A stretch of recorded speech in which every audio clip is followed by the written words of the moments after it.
Glória a Deus. Meus irmãos, ainda de pé como estamos, abra sua Bíblia em Ezequiel. Livro de Ezequiel.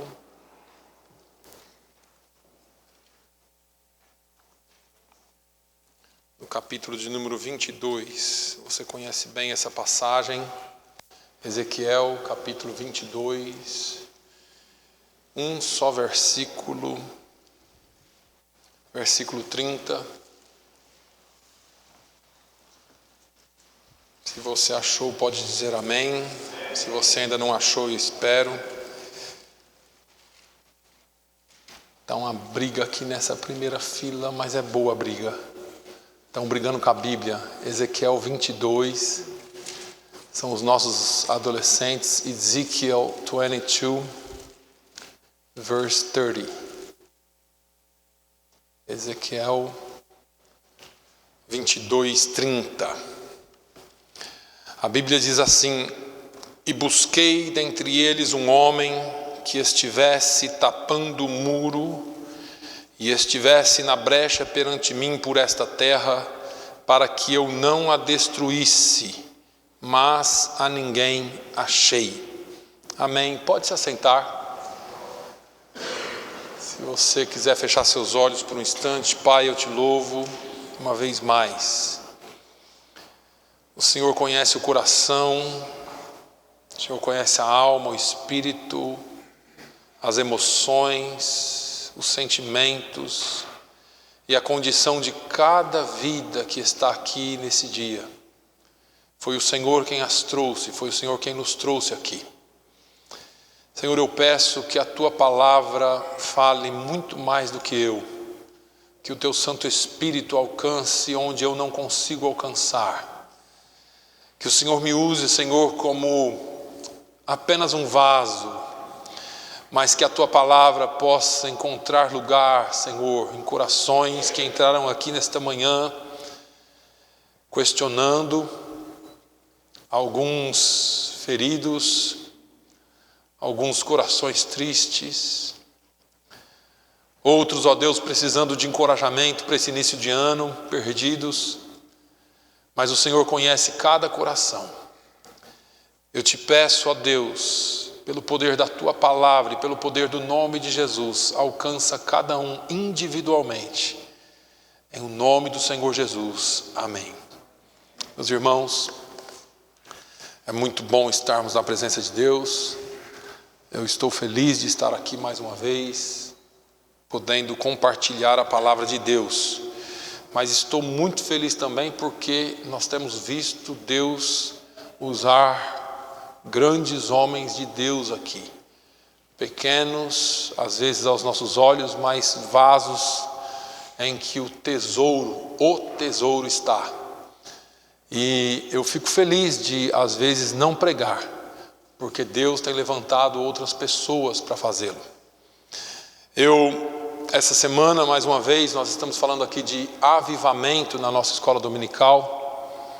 E parece que quando a igreja busca a Deus, parece que quando a igreja entra no assunto de avivamento, as lutas aparecem mais, os desânimos aparecem mais. E nós vemos famílias aí, às vezes, passando por problemas, pessoas com problemas pessoais. Isso é natural. Essa manhã o pastor Ron falou aqui um pouquinho sobre quando nós iniciamos o trabalho, que ficou no anonimato durante quase 10 anos. E como durante esse tempo foi estabelecida uma fundação, uma raiz. Era Deus quem estava trabalhando. Eu me lembro muito bem que às vezes eu questionava a Deus e Deus falava assim: continue ensinando a minha palavra. Continue ensinando a minha palavra. E Deus foi aos poucos fazendo com que houvesse folhas, frutos, flores, frutos. Mas existem as estações do ano. Nós passamos por todas as estações. E no final do ano passado eu já compartilhei aqui com a igreja. Eu estive um pouco doente, com essa gripe que não é gripe, com esse Covid que não é Covid, está tudo misturado, né? Você vai no hospital, o teste dá negativo, mas é uma gripe muito forte. E nesses dias eu comentei, eu nunca tinha ficado doente aqui. Eu já tive apendicite, né? Você vai lá, tira e está tudo certo. 3 dias está trabalhando. Já tive outras coisas, mas tudo assim, rápido, coisa que passa. Mas ficar doente, mas eu acredito que Deus queria falar comigo. E a gente se ocupa demais, corre demais, faz demais e acha que aquilo é o suficiente para Deus. E Deus falou muito comigo. Eu me lembro um dia que Deus me deu uma visão dentro do meu quarto. E o resultado dessa visão, Deus, no final dela, Deus falava assim: eu te dei uma visão para esta igreja 12 anos atrás. Não mude essa visão. A visão continua a mesma. É a pregação da palavra de Deus. Palavra de Deus. Eu tenho advertido e ensinado os nossos obreiros: não suba neste altar para falar qualquer coisa. Suba aqui e da maneira mais simples ou mais elevado nível de educação, pregue a palavra de Deus. Deus ainda trabalha com a mulher do poço, Deus ainda trabalha com o homem do tanque de Betesda, Deus ainda trabalha com o coxo na entrada do templo, Deus ainda cura cego de Jericó, Deus ainda fala com a palavra simples, e Deus ainda acalma a tempestade, como nós ouvimos aqui domingo passado. O nosso Deus é um Deus que não muda, a sua palavra não muda. Jesus disse que tudo passa, mas a sua palavra permanece para sempre. E não importa o que nós estamos vivenciando no momento, o apóstolo Paulo diz que o justo vive pela fé. Nós não caminhamos por vista, nós caminhamos pela fé. Está ruim agora, mas Deus está te preparando para algo glorioso. Este ano é um ano de colheita, e eu estou dizendo isso baseado naquilo que o Senhor Jesus tem nos ensinado. Nós veremos um grande avivamento acontecendo nesse lugar, nessa cidade. Deus tem algo para você. Enquanto eu pensava nessa semana e orava a Deus e lia a Bíblia, e eu me deparei com uma mensagem muito antiga em cima da minha mesa. Eu acho que o pastor Claudevan estava comigo. Eu falei: qualquer dia eu vou voltar a pregar essa mensagem. E ontem à noite eu estava orando, e o Espírito Santo falou para mim assim: você não disse que ia pregar aquela mensagem? É ela que eu quero. Eu falei: Senhor, mas é culto com participação de jovens. Não tem problema, eu estou procurando um homem, estou procurando uma mulher. Enquanto nós adorávamos a Deus aqui, eu sempre digo para os irmãos: eu não quero julgar você, assim como eu não gosto de ser julgado também, não é? Cada um tem uma maneira de expressar a sua adoração a Deus, mas tem hora que eu vejo pessoas cantando, mas não adorando ainda. Tem hora que eu sinto peso espiritual, porque eu não sei se você sabe, mas nós viemos aqui adorar a Deus. Quando a igreja, quando a assembleia se reúne, é para adoração. Nós saímos para trabalho, mas aqui nós estamos para adorar. E o momento que nós temos para adorar, que são os hinos da harpa, enquanto alguém está aqui apresentando alguma coisa, ou lendo uma palavra, ou dando um testemunho, ou então nós entramos num período de louvor. Mas tem hora que o céu parece que está fechado. Nós estamos prontos a gritar e a pular por outras coisas. Eu não estou aqui promovendo nenhum tipo de desordem, não é isso que eu quero. Eu estou dizendo que nós precisamos entrar com o coração aberto na presença de Deus. Por que eu estou dizendo isso? Porque esse versículo que nós lemos, ele está dentro de um contexto do livro de Ezequiel. Ezequiel, nós aprendemos no trimestre passado da escola dominical, ele exerceu o seu ministério entre os cativos de Judá na Babilônia. E por conta dos pecados e da falta de arrependimento da nação, a nação havia sido levada cativa. E em cativeiro, Ezequiel ele é contemporâneo de Jeremias em cativeiro. Eles disseram assim: não, mas é só a gente agora orar e vai dar tudo certo. E nós falamos aqui na primeira aula desse trimestre: é só a gente orar, vai dar tudo certo, Deus nos ouve, já já a gente volta para casa. E eles faziam as nossas orações corriqueiras: Jesus, Senhor, nos liberta, Jeová nos leva de volta. E o céu estava de bronze. E aí, depois de quase 70 anos, o povo começa a clamar a Deus de verdade. Demorou 70 anos, porque durante esse tempo, depois você confere em Jeremias 29, alguém se levanta em nome de Deus e diz assim: olha, vocês vão voltar da terra do cativeiro, vai ser logo, Deus vai libertar isso, aquilo. E Deus levanta Jeremias e fala assim: diga ao meu povo que existem profetas que estão profetizando em meu nome, mas não sou eu que estou falando. Vocês não vão voltar do cativeiro tão cedo. É melhor vocês cuidarem da paz da cidade, darem suas filhas em casamento, tomarem os homens deles e as filhas deles em casamento e cuidar, construir, fazer, viver na cidade, orar pela cidade para que haja paz, porque vocês não vão voltar tão cedo do cativeiro. E aí desenrola o ministério de Ezequiel e de Jeremias. E aí Deus, no meio dessa falta de arrependimento, dessa falta de busca verdadeira, eu sempre falo aqui das nossas vidas, o nosso dia que começa no automático. Para alguns começa com a devocional, mas já é aquele negócio rápido, porque eu tenho pressa. Eu tenho que correr, eu tenho que ir para o trabalho, eu tenho que levar meu filho para a escola. E quando você vê, acabou o dia, você vai até a igreja, mas acabou o dia e você não entrou de verdade na presença de Deus. Muitos de nós cumprimos as nossas obrigações religiosas, mas não entramos na presença de Deus de verdade. Dentro desse contexto de falta de arrependimento da nação toda, Deus chama Ezequiel, porque o nosso Deus sempre buscou no homem arrependimento. O salmista no capítulo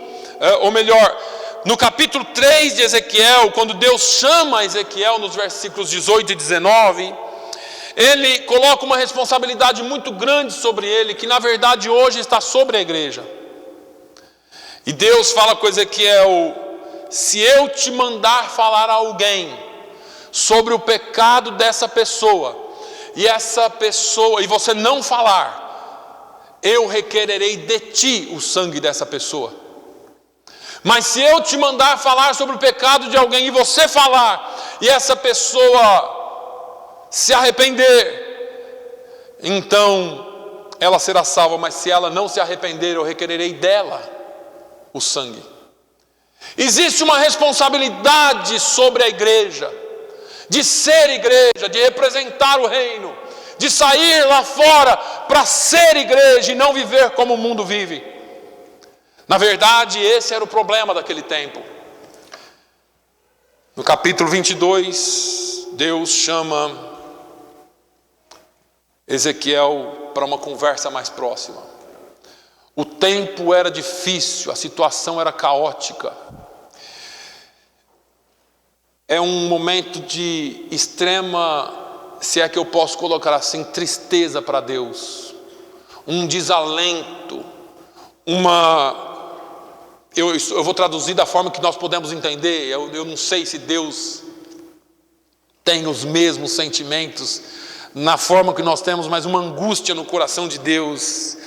E Deus faz uma observação de todo o contexto judaico, fala com Ezequiel, porque aqueles que deveriam representá-lo não estava fazendo. Deus vai à corte, onde haviam os príncipes, porque apesar do povo estar em cativeiro, haviam os príncipes do povo. Deus vai aos príncipes, ele procura um príncipe, um rei. O texto diz que os príncipes estavam com as mãos manchadas de sangue. Deus então vai ao templo em busca do sacerdote. O sacerdote era aquele homem que tinha a obrigação de ouvir o povo e apresentar a necessidade do povo diante de Deus. Mas a Bíblia fala que o sacerdote estava oferecendo sacrifício detestável a Deus. O seu sacrifício estava sendo rejeitado por Deus. Então Deus vai aos montes, ao templo onde estavam os profetas. O profeta era aquele que tinha o dever de ouvir Deus e transmitir a palavra de Deus ao povo. Mas Deus encontra os profetas e a Bíblia diz que eles estavam em pecado diante de Deus. Profetizavam mentiras, transmitiam aquilo que Deus não havia falado e Deus não se agradava deles. O Senhor percebeu que ninguém estava em condição de representá-lo e ele desabafa. Mais uma vez eu estou usando uma palavra compreensível para nós. Ele desabafa com Ezequiel e ele fala no versículo 30: Ezequiel, eu procurei dentre eles reis, sacerdotes e profetas um homem que pudesse, que estivesse tapando o muro e estivesse na brecha perante mim em favor desta terra, mas a ninguém achei. Eu quero abrir um parênteses aqui hoje e perguntar para nós, para a igreja do Senhor Jesus, se o Senhor está realmente aqui, e se Ele está, e eu creio que Ele está, e se Ele está olhando para você, para o seu coração, eu quero saber se Ele pode encontrar um homem e uma mulher que vai estar na brecha por esse povo e por essa cidade. Me incomoda, me dói, porque às vezes a guerra está tão intensa, e eu estou vendo Jesus lá em João, ou em Mateus capítulo 9, se eu não me engano, João 9, dizendo: a seara é realmente grande, os campos estão brancos, mas os ceifeiros são poucos. Ore e rogue ao Senhor da seara, para que Ele mande ceifeiros para trabalhar. O Senhor está chamando hoje homens e mulheres que queiram trabalhar na sua seara e ganhar almas para si. O Senhor está chamando, está à procura de um homem que esteja na brecha, de uma mulher que esteja na brecha, tapando o muro em favor de Fall River. Deus te trouxe aqui para uma única coisa, e é para ganhar almas para o seu reino. Deus não te trouxe aqui para ficar mais rico, para ganhar mais dinheiro, para dar uma vida melhor para o seu filho. Essa foi a desculpa que você arrumou para vir aqui, mas Deus já tinha um plano. Deus já tinha um plano. Quando Deus chama Jeremias, Jeremias diz assim: Senhor, mas eu não sei nem falar, eu sou uma criança. Ele diz: Jeremias, antes que você fosse formado no ventre da sua mãe, eu já havia te escolhido e te dado as nações por profeta. Deus te escolheu, Deus te escolheu, Deus te escolheu para que você faça a obra dele nesse lugar. E ele está em busca. É uma tragédia. É algo muito grave quando o pecado, quando a corrupção consegue estabelecer no meio do povo de Deus. Quando nós nos conformamos, quando nós somos tão parecidos com o mundo, que já não dá para saber se você é, se você não é. O que nos difere? Qual que é a diferença sua para o mundo? Deus está batendo, Ele está à procura de um homem. E Deus não encontra ninguém capaz de interceder. Deus não encontra ninguém capaz de dizer: Senhor, me usa. Me usa. Mas não é só falar. Não é só falar me usa e não fazer nada para que isso aconteça. Porque Deus vai te chamar sim. A igreja moderna, a igreja da qual nós somos parte, dessa geração, está caminhando a passos largos em rumo ao secularismo. Nós secularizamos tudo, até as nossas igrejas. Vende-se produtos, vende-se coisas, oferecemos coisas, fazemos negócio com Deus. Deixa eu abrir mais um parênteses aqui e dizer para você: Deus não faz negócio com você. Deus não tem compromisso com o homem, Deus tem compromisso com a sua palavra, que não muda. Qualquer um que andar nela, Ele abençoa. Se você sai dela, o compromisso acaba, porque o compromisso dele é com a palavra dele. Ela não passa, ela não volta vazia. Mas quem sou eu para achar alguma coisa? Talvez você tenha vindo aqui hoje para ouvir uma palavra um pouquinho diferente da que você esperava. A igreja está caminhando em níveis perigosos, que nós estamos começando, ou se já não estamos, silenciados. Já estamos passando por um tempo em que a igreja foi silenciada. Essa semana eu estava conversando com meu amigo Caio aqui na igreja. Ele disse assim: pastor, o senhor sabe a situação dos jovens? Eles têm vergonha de falar, e muitos deles nem conhecem. Irmãos, a maioria dos jovens não conhecem o que é Jesus ou o que é Deus. Adolescentes, jovens, não perca a chama que Deus está colocando em vocês.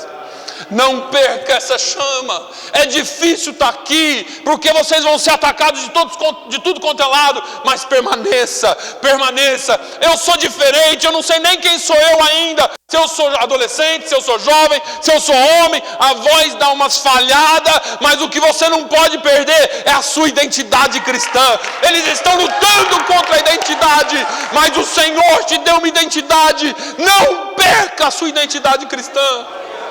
Seja crente. Não tenha vergonha de dizer que é crente. Não tenha vergonha de dizer que você segue Jesus. Sabe por quê? Porque o mundo está perdido, mas um dia nós vamos morar com Ele no céu. Um dia nós vamos estar no céu. E você precisa saber disso. Não é aquele que tem o pai e a mãe crente, é aquele que está firme e suporta até o fim. É difícil. Eu converso com meu filho e ele diz assim: pai, não tem um crente, não existe ninguém que professe a nossa fé. Dá vergonha de falar, eu sei, vai chegar uma hora que vai ser difícil, mas não desista. Seja como Daniel. Daniel propôs em seu coração não contaminar com as coisas, os manjares do rei. Proponha, faça um compromisso com Deus. Senhor, me guarda, me livra, me protege, mas eu quero ser fiel a Ti. Me leva, me traz, porque eu quero ser fiel a Ti. Não desista. Mas vamos lá. A diferença naqueles dias: aqueles homens não tinham mais a presença do Espírito Santo. Mas você tem. Pelo menos é o que você professa.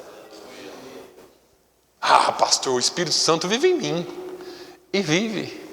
Se você entregou a sua vida a Jesus, Ele vive em você. E é Ele que te dá força para vencer. Agora hoje nós temos, e às vezes nós estamos agindo como se não tivéssemos. Há muitos anos atrás, talvez, quem aqui, acho que todos vocês já eram nascidos quando a Copa do Mundo foi no Japão, né? Japão, Coreia. Já faz uns anos, né? Tem uns que não eram nascidos, não. Eu me lembro de uma daquelas madrugadas, eu estar em algum lugar, não me lembro se era um aeroporto, e tinha um grupo de pessoas acompanhando um dos jogos da seleção, 2 horas da manhã. E eu sei que metade do Brasil levantava de madrugada para assistir aqueles jogos, ou dos brasileiros. E enquanto eu olhava aquele povo jogando aquela bola, o Espírito Santo falava comigo. Ele disse: olha, esses 22 homens, correndo atrás de uma bola, conseguem parar o mundo. Você imagina o que uma igreja cheia do Espírito Santo não pode fazer na terra? Nós temos um problema de declarar uma coisa e viver outra. Eu falei aqui segunda-feira, se eu não me engano, sobre Moody. Charles Spurgeon estava pregando em uma igreja ou num antigo cinema ou teatro em Chicago. E enquanto ele pregava, ele dizia assim: vocês não fazem ideia do que o Espírito Santo pode fazer através de um homem que se render completamente a Deus. E ele continuava pregando, e sai aquele moço gordinho, baixinho, lá de trás, e vem andando. Era apenas um adolescente. Ele vem andando para frente, todo mundo olhando. Ele vem e para na frente da plataforma. E o Spurgeon pergunta para ele: pois não, moço, o que você quer? Ele disse: eu quero ser esse homem. Eu quero ser esse homem que se rende completamente a Deus. E o Spurgeon para de pregar e ora por ele. E se você nunca leu a história de Dwight Lyman Moody, você precisa ler. Você precisa saber que ele levou milhões de pessoas a Jesus Cristo. Um simples filho de sapateiro. Ele não tinha grau escolar, ele não tinha estudo suficiente, mas ele foi para as ruas de Chicago. Ali ele começou a escola bíblica dominical para crianças. Arrastou milhares e milhares de crianças e suas famílias, e Deus foi salvando, porque um homem se entregou completamente na mão de Deus para fazer a sua obra. E nós estamos ocupados demais.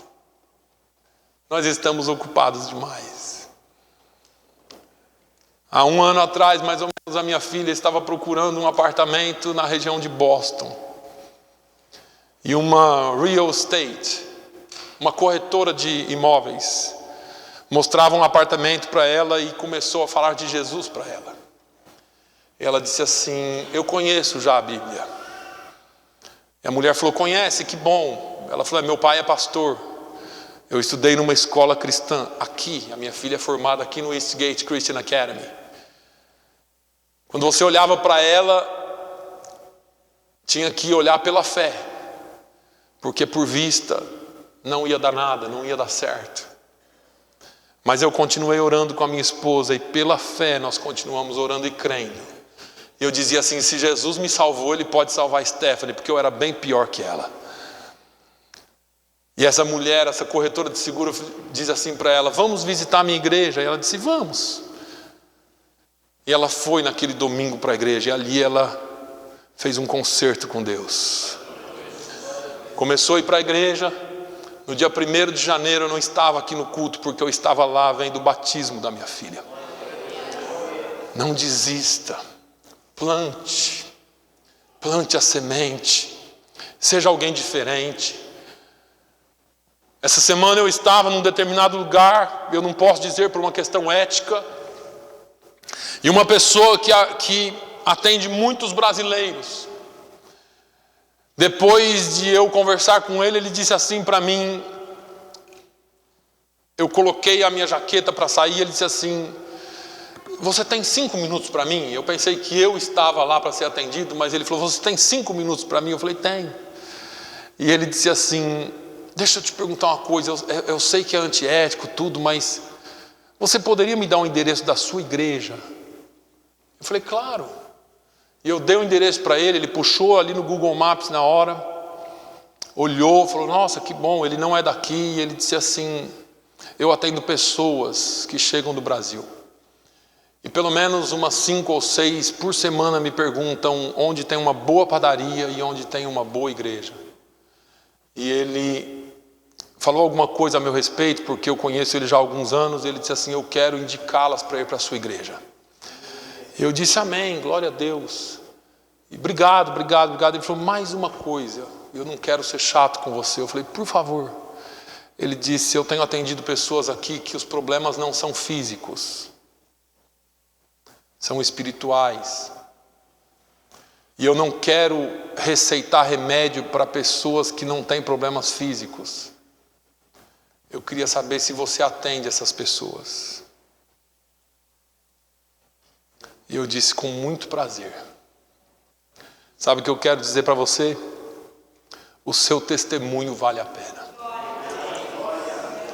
A sua vida com Deus na cidade vale a pena.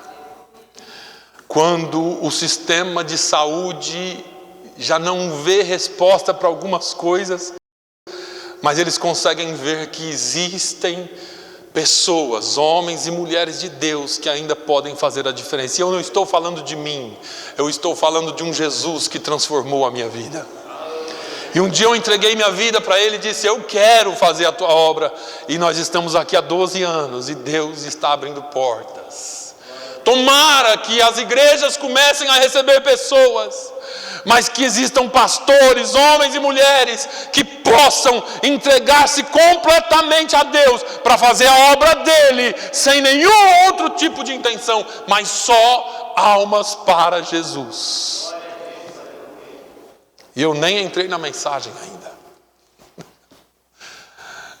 Meus irmãos, esse tipo de homem cheio do Espírito Santo é que Jesus está procurando. Mas eu quero falar de alguns exemplos rapidamente aqui. Eu quero falar de alguns princípios rápidos aqui hoje. Deus está à procura de um homem arrependido como Isaías. Não existe comunhão com Deus, não existe transformação de vida sem arrependimento. Quando João Batista veio, ele veio pregando arrependimento. Arrependei-vos, porque vos é chegado, ou está às portas, o reino de Deus. Jesus vem e diz: arrependei-vos, porque vos é chegado o reino de Deus. Não existe como nós alcançarmos perdão de Deus, ou a bênção, ou a graça de Deus, sem arrependimento. A igreja não pode permanecer da forma que está. A igreja do Senhor Jesus na terra aprendeu e se habituou com a presença de Deus de tal forma que Ele passou a ser quase o nosso camarada. Entramos na presença de Deus de qualquer forma. Você lembra do sacerdote? Isso não está na Bíblia, mas a história paralela, ou os livros judaicos paralelos, dizem que o sacerdote entrava com uma corda amarrada no lugar santíssimo, porque se ele estivesse em pecado, ele morria, e aí eles puxavam para fora. Eu não sei se aconteceu alguma vez isso, mas nas orlas das vestes sacerdotais tinham campainhas, porque o judeu adora com o corpo, ele adora se balançando, e enquanto as campainhas faziam barulho, era porque o sacerdote estava vivo, mas se as campainhas parassem, então eles tinham que puxar aquela corda.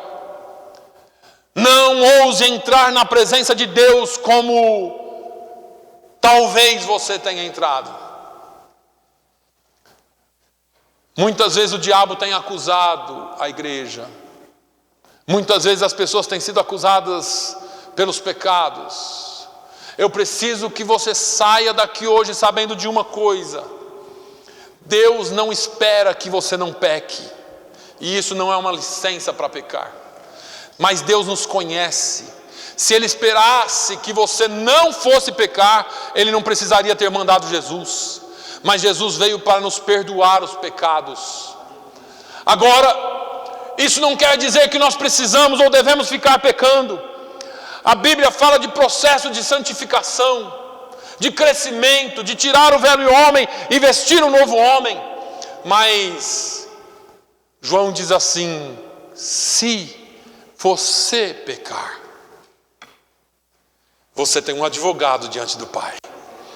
E ele continua: e se confessarmos os nossos pecados, arrependimento, confissão, Ele é fiel e justo para nos perdoar os pecados e nos purificar de toda a injustiça.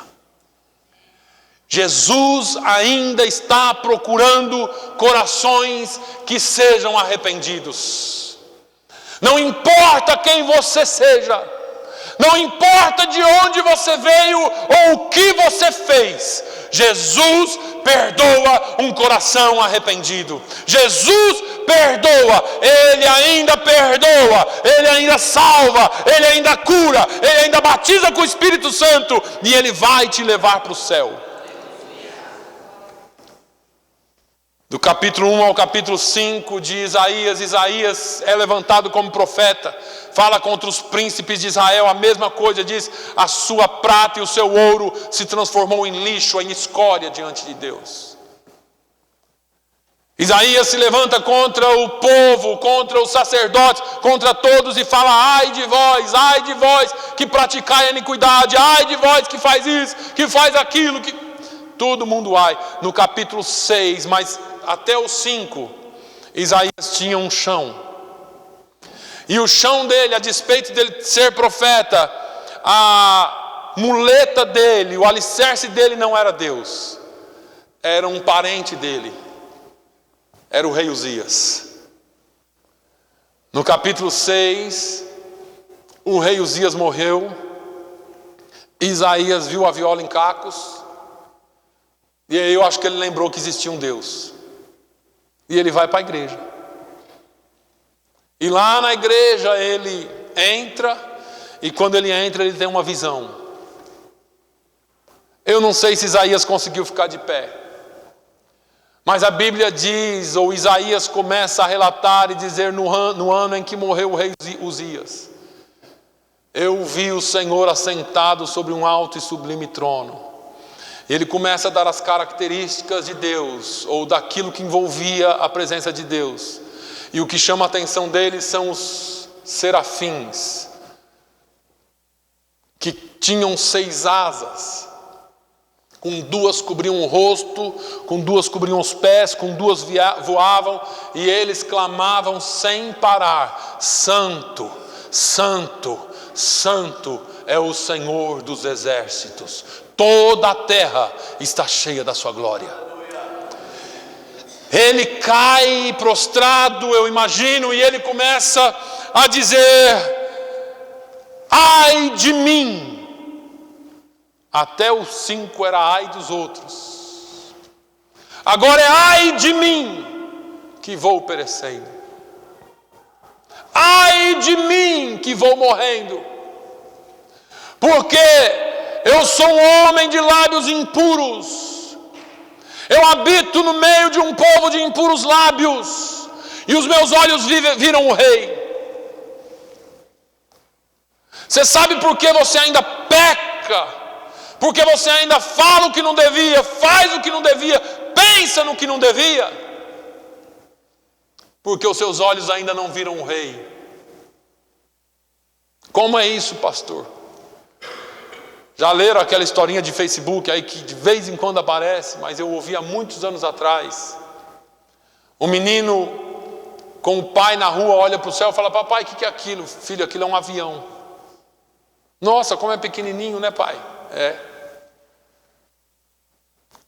Mas o que vai lá? É cheio de gente, mas como? É tão pequenininho. Vem comigo. Aeroporto. Levou o menino, um Boeing 747. Esse é o avião. Nossa! Era mineiro, né? Nó! Que grande, pai! O pai dele falou: é assim mesmo. E assim é a nossa vida com Deus. Quanto mais longe você estiver de Deus, menor Ele é na sua vida. Mas quanto mais perto você estiver dEle, aí você vai ver a grandeza dEle.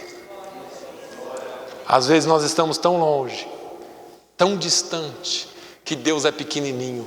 Você não crê mais no Deus que abriu o mar vermelho, você não crê mais no Deus que fez o sol parar, você não crê mais no Deus que fez milagres, pragas, maravilhas, você não crê mais no Jesus que acalma a tempestade. Pode ser na vida dos outros, pastor, mas na minha eu não consigo ver. É porque o senhor não sabe o que eu estou passando. Você precisa entender que Deus não muda. O Hebreus diz que Ele é o mesmo ontem, hoje e é eternamente. Deus, Ele não é um ser que se distancia. Ele está sempre pronto a te receber. Mas nós precisamos nos achegar. Foi Tiago, no capítulo 4, se eu não me engano, que disse: achegai-vos a Deus, e Ele se achegará a vós. Alimpai as mãos, pecadores, e vós, de ânimo duplo ou de pensamento duplo, convertam-se dos seus maus caminhos. Veja que se você se achegar a Deus, Ele se achega a você.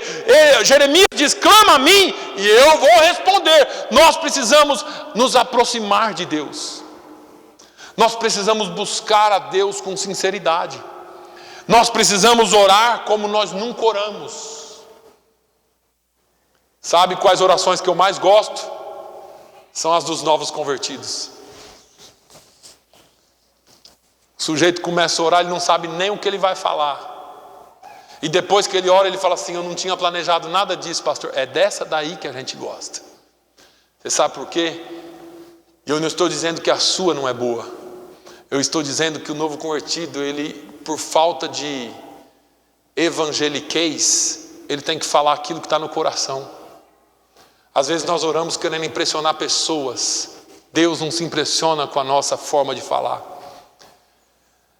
Deus não se impressiona com nada disso. Deus se impressiona com aquela oração que você faz do fundo da sua alma. Quantas vezes sozinho no seu quarto, tomando banho, lavando louça, dirigindo um carro, fazendo entrega, pregando um prego lá na carpintaria, você faz uma oração para Deus e Ele vem e responde para você instantaneamente. Eu conheço um amigo meu que chegou aqui nos Estados Unidos com um grau superior. Vou arrebentar. E foi arrebentado por causa de uma oração. Quando nós oramos a Deus e pedimos a Ele de coração, Deus mostra, Deus fala, Deus faz. O fato é que Deus está à procura de homens e mulheres que sejam arrependidos. Quando Isaías confessa o seu pecado, a Bíblia diz que sai um anjo, pega uma brasa no altar de Deus com uma tenaz, leva até Isaías, toca a boca dele e diz assim: olha, o seu pecado foi perdoado e a sua iniquidade foi tirada. O próximo versículo é assim: e ouvi a voz de Deus que dizia. Você quer ouvir Deus? Pastor, faz tempo que eu não ouço Deus falar. Quer ouvir Deus? É dia de arrependimento. Mas pastor, eu vivo certinho, eu não falo mal de ninguém, olha, o Espírito Santo vai começar a trazer ao seu coração os seus talentos enterrados. Aquilo que era para você estar fazendo e não faz, porque omissão também é pecado. O apóstolo Paulo diz que aquele que sabe fazer o bem e não faz, peca. O Espírito Santo vai começar a trazer a você aquelas oportunidades que Ele te deu para falar para alguém e você não teve coragem de falar. E 2 Crônicas 7,14, Deus continua clamando: se o meu povo, que se chama pelo meu nome, Ele não estava falando com o mundo, Ele estava falando com o povo dele. Se o meu povo que se chama pelo meu nome se humilhar e orar e buscar a minha face e se arrepender dos seus maus caminhos. Nós não somos buddies de Deus, nós somos servos e às vezes queremos tratá-lo como servo, mas Ele é Deus e nós somos servos. Se você se arrepender do seu mau caminho, Deus tem um plano para a sua vida, pode mudar a sua história e fazer você florescer, mesmo em tempo de seca. Salmo 32:5 diz: confessei-te o meu pecado, a minha maldade não encobri, dizia eu, confessarei ao Senhor as minhas transgressões, e tu perdoaste a maldade do meu pecado. O salmista ainda diz no Salmo 66, 18 e 19: se eu atender a iniquidade do meu coração, o Senhor não me ouvirá, mas na verdade Deus me ouviu e atendeu a voz da minha súplica. Quando nós nos arrependemos, Deus nos ouve. O Espírito Santo, ele quer gerar sentimento de pureza na igreja. O Espírito Santo quer gerar um sentimento em você de pureza, sim, e não só um sentimento, um estado de pureza, porque ele quer usar a sua vida. O Espírito Santo vai começar a varrer a casa, não para tirar você, mas para tirar a sujeira e encontrar o dracma perdido. O Espírito Santo quer agir na sua vida, mas você precisa se arrepender.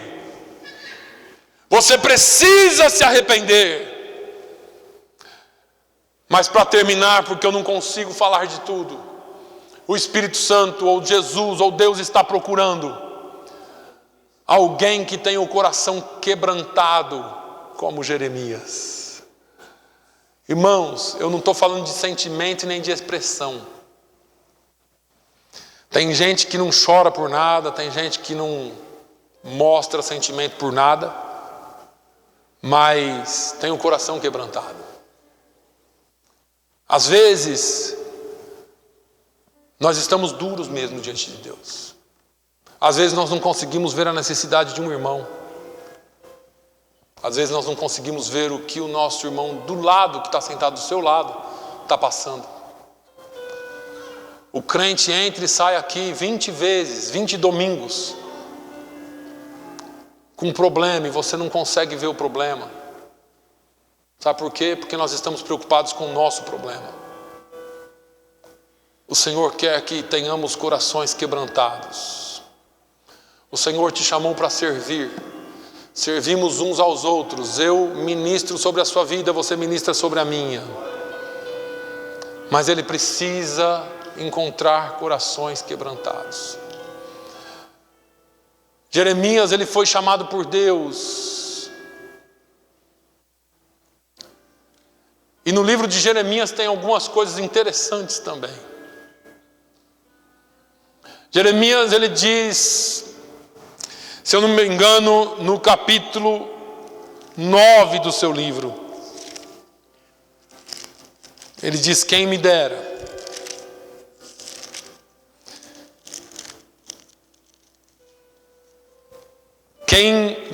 a Deus a minha cabeça se tornasse em águas e os meus olhos em uma fonte de lágrimas. Então eu choraria de dia e de noite os mortos da filha do meu povo. Nós somos uma igreja que não chora mais pelos perdidos. Nós pregamos que nós queremos salvação de alma e precisamos ver vidas salvas. Mas você dobra o joelho do lado da sua cama e chora para Deus, para Ele resolver o seu problema. Isso não é pecado. Mas o Senhor está buscando uma igreja que chora por almas. Ele está buscando uma igreja que chora por almas. Deus está buscando corações quebrantados nesta manhã. Essa cidade, ela só vai ser transformada de verdade quando houver crentes que amem mais almas do que dinheiro. Nós precisamos trabalhar, pastor, eu sei. Mas eu acho que Jesus não estava enganado com esse negócio. Eu acho que quando Jesus disse: buscai primeiro o reino de Deus e a sua justiça, Jesus não estava falando para você não trabalhar. Jesus estava falando assim: ó, lá no seu trabalho, faça que nem aquela corretora de seguro, fale do meu amor para alguém. Lá no seu trabalho, quando você atender alguém doente, mas não é físico, fale do meu amor. E se você não pode falar por uma questão ética e de lei, mande para alguém que vai falar. Mas você precisa representar o meu reino nessa terra. Você precisa representar os meus interesses aqui. não os seus. Eu me lembro muito bem quando eu cheguei aqui, que chegou um cara novo de São Paulo, e quem estava aqui começou a espalhar aí para a cidade que era um usurpador e que queria o dinheiro do povo. Eu não sei, eu não achei o dinheiro do povo até hoje, mas... E eu me preocupei demais com isso, porque alguém estava falando mal de mim sem eu ter feito nada, sem nem conhecer. E um dia aquilo me perturbou tanto, eu fui orar. E eu estava com muita pena de mim mesmo.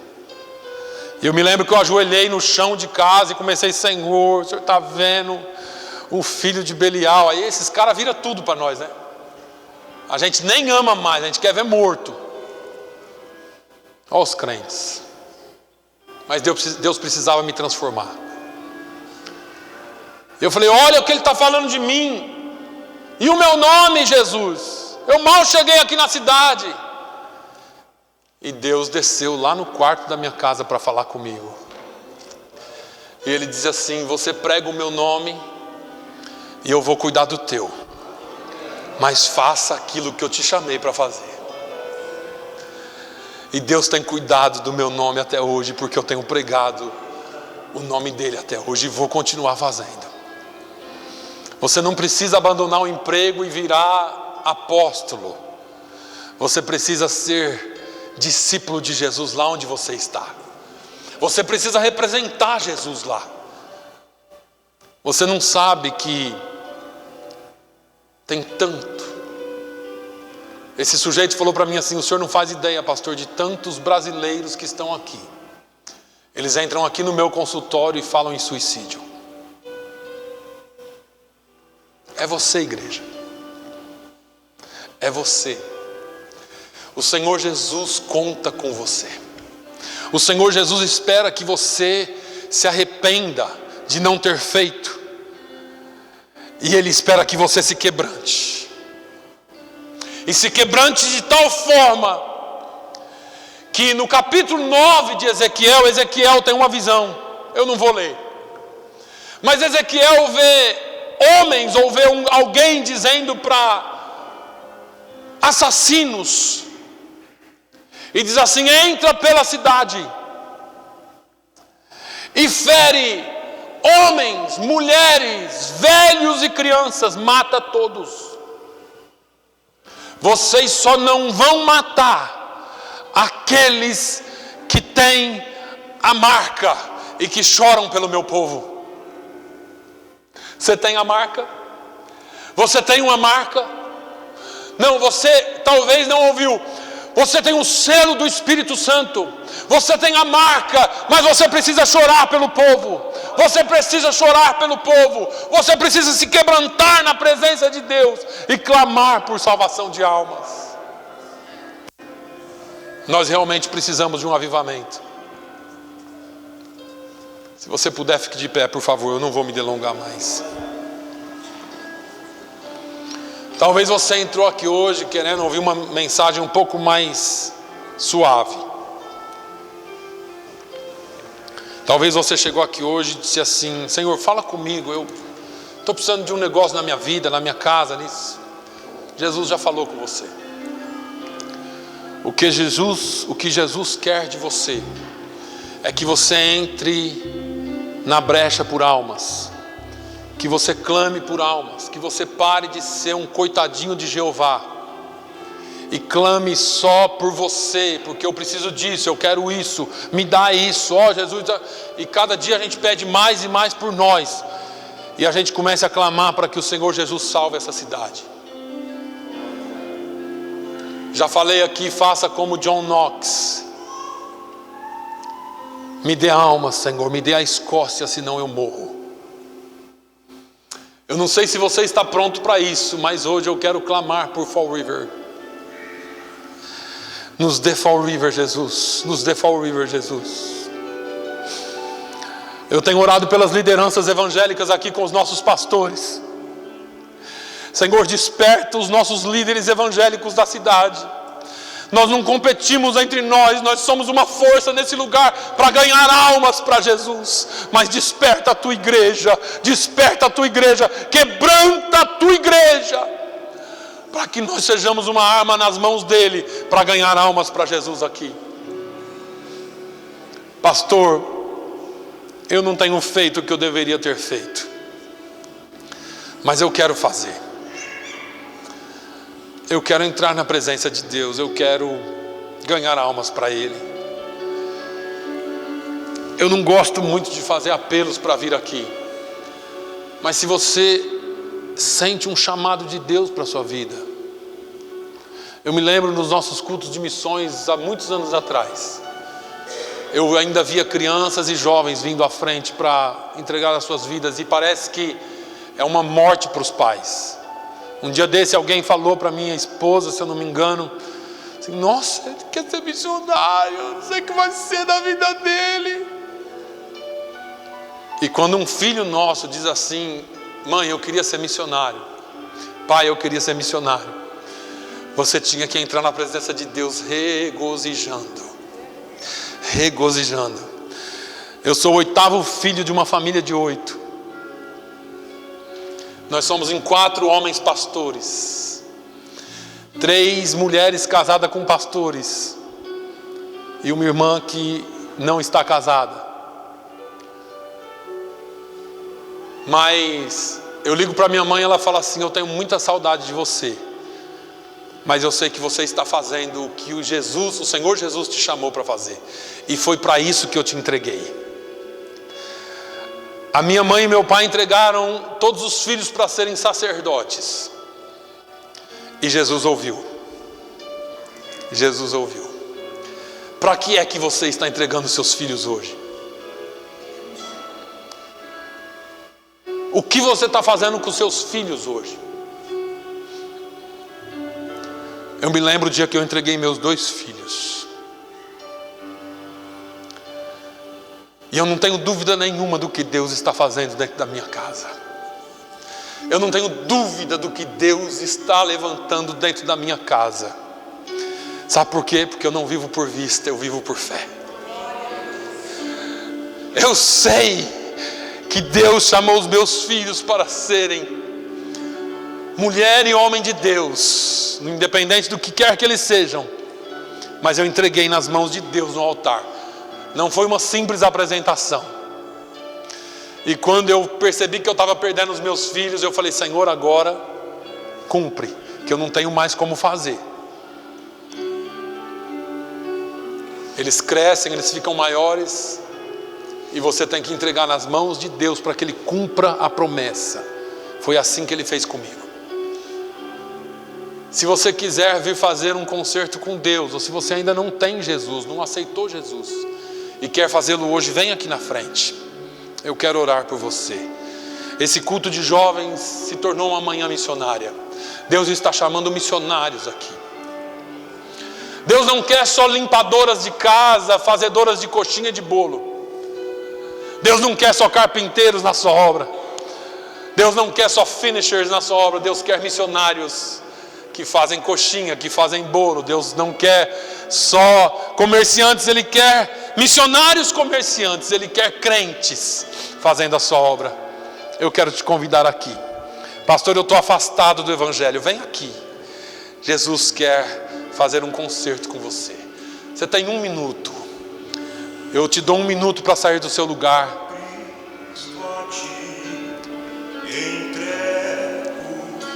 Tudo assim vou te darei.